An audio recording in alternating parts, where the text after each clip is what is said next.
extra time.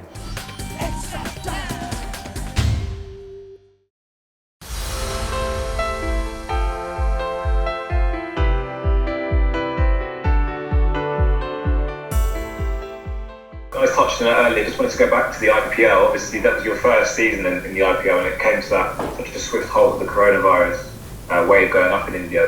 What was that whole experience like for you personally, coming to an end so quickly and with everything that happened? Yeah, it was an interesting one. It was, again, it's not something that you can kind of sort of plan for. We were well informed the whole way through, and as it was starting to, I guess, come to an end, how things could potentially look. I think again we had some pretty good people around us, from the BCCI and our franchises and New Zealand Cricket as well, that we just had to trust that they were going to, I guess, do the right thing by us. And obviously, I guess the situation in India was pretty dire, and we were very mindful of that, and that I guess that was going on outside our bubble, and and once it sort of got inside, it was the right decision to postpone it. But yeah, just to keep trusting those people, and again, control what we can control, and and thankfully we had some pretty good people around us to help us get to England. Finally from me, Kyle, obviously playing at Lords against England is one of the most exciting things for an international cricket, I'm sure. But is it hard to not have an eye on that World Test Championship final with India as well?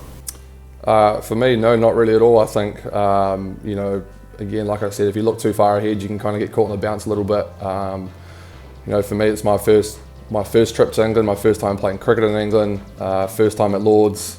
I think if I get too distracted by something in 2 or 3 weeks' time, I'll probably end up in not a great shape in terms of trying to take care of this game. So look, I'm just trying to be as mindful and as present as I can around this test, and and really enjoy it. Who knows if this will ever happen again for me. So look, I'm certainly just trying to focus on this test, and then obviously Edgbaston, and then that final will that'll arrive in a couple of weeks' time. It's not gonna go away or come any closer. So just looking to take care of this one first. Is that something that the captain and the coaches have back to kind of nail down to you guys, or is that just something you're taking care of yourselves and you just purely focused on this test this week?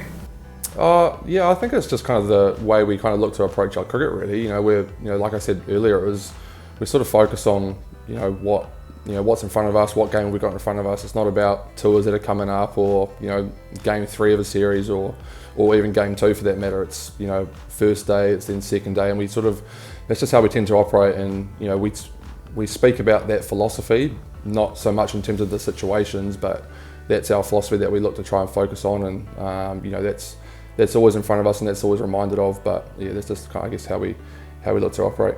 Have you been to Lords before, and if not, what was today like for you?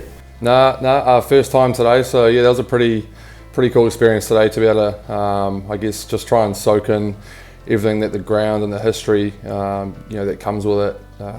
Just walking through the long room and going across to the nets and just standing out in the middle, and even just getting used to the slope and all that sort of stuff. So it was pretty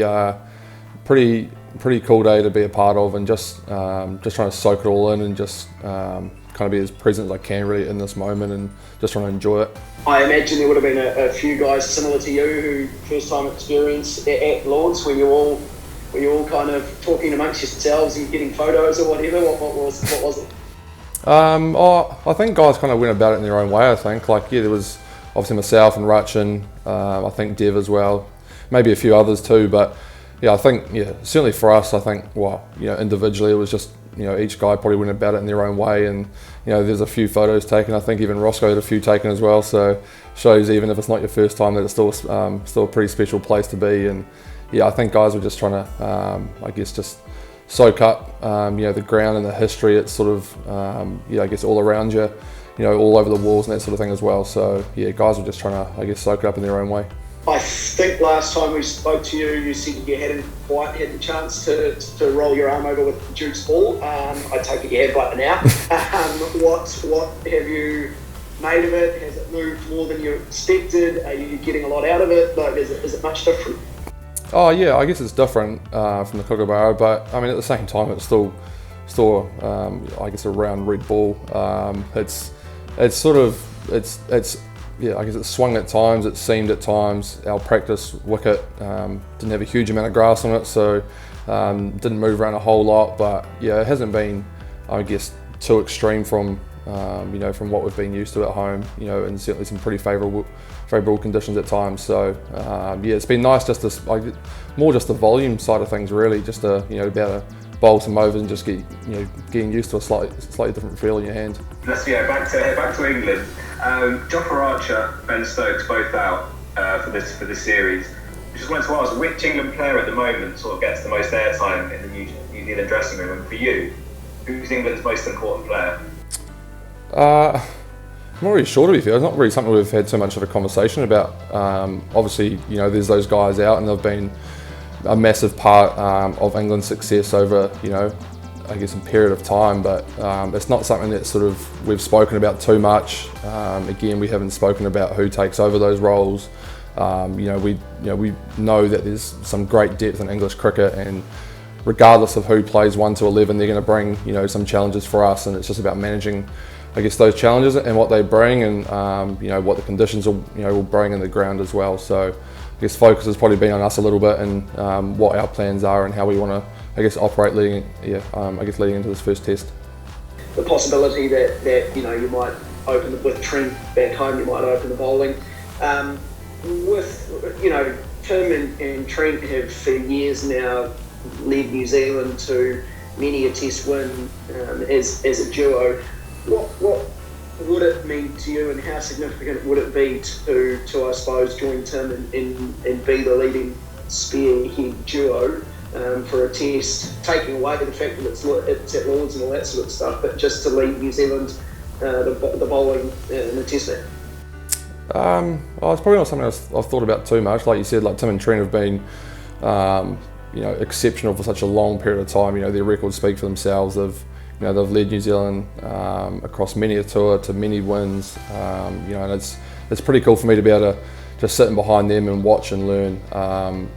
Like I said, last time, that taking the new ball is something that I would like to do, and it's something that I do all the time in domestic cricket. But in saying that, look, if my role isn't that, then I'm just happy to be on the park, and if that's taking the new ball with Tim, great, like I want to do that.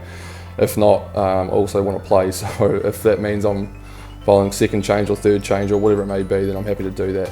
I don't necessarily think you have to take the new ball to to lead. We've seen that with Wags.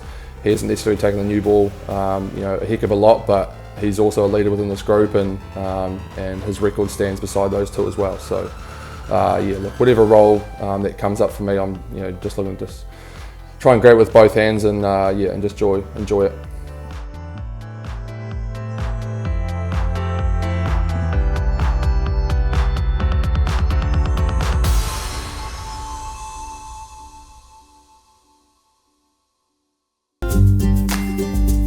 Hit the subscribe option and the bell icon to get all the exclusive sports videos on Extra Time.